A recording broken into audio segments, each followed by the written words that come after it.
much seems to have taken place between the destruction of Daybreak Town and Union Cross and the established society of Scala at Kylam during the era of Missing Link.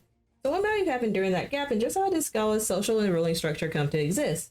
Welcome back, everyone. This is your girl Empowered Muse, and today we're going to talk about what all likely happened in the time between Daybreak Town's destruction at the end of Kingdom Hearts Union Cross and where we began our journey in Kingdom Hearts Missing Link and Scala at Kylam. And we actually already have a pretty good idea. If you remember from Director Nomura's interviews about some of what we can expect from Kingdom Hearts Missing Link. So the story will take place about 4 generations after the destruction of Daybreak Town, but we may also get to see some of Ephemer's life in this new society as well.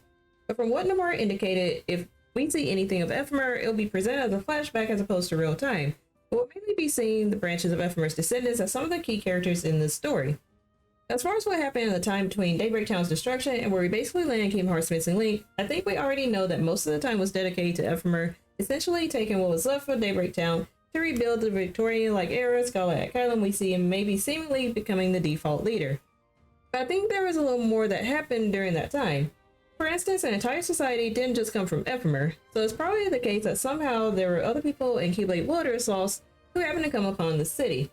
And it could be the case that there actually weren't a lot of Keyblade Wielders outside of Ephemer to begin with, if any at all, at least during that time. Maybe a few.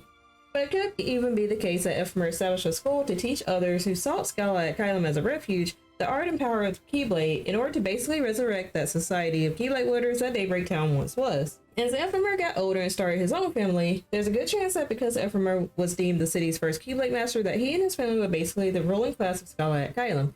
And since we see that Ephemer didn't seem to have any siblings, that means that this was basically limited to his children and their children. So with Ephemer essentially continuing that leadership that was bestowed upon him to carry Union Cross, this is likely how the society's successors came to be.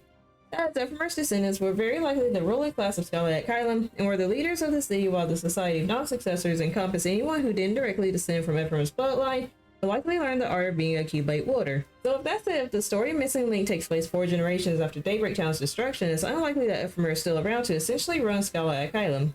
So who would be the new leader or leaders? It's fairly obvious that whoever is leading Scala at Kylam by the time Kingdom Hearts Missing Link starts is someone who's related to Ephemer, possibly with the Council of Keyblade Masters. However, I actually think that this was the reason the Society of Successors was established, to basically have a direct and clear-cut ruling class that is likely inaccessible to anyone not carrying Ephemer's bloodline. And because there's already been a point from Director Nomura's interviews that a good portion of Missing Link will cover bloodlines, this could indicate that those in the Society of Non-Successors are looking for a shift in the city's social structure by the time Missing Link starts and Brain arrives in Scala at Kylam. But while this 4-generation break is a mystery for now, I'm sure we'll find out just how Scala at Kylam came to be during Kingdom Hearts Missing Link. Perhaps from our mysterious guide Sigurd. But let me know in the comments below, what all do you think happened during that time between Daybreak Town's destruction and the beginning of the lost era of Missing Link?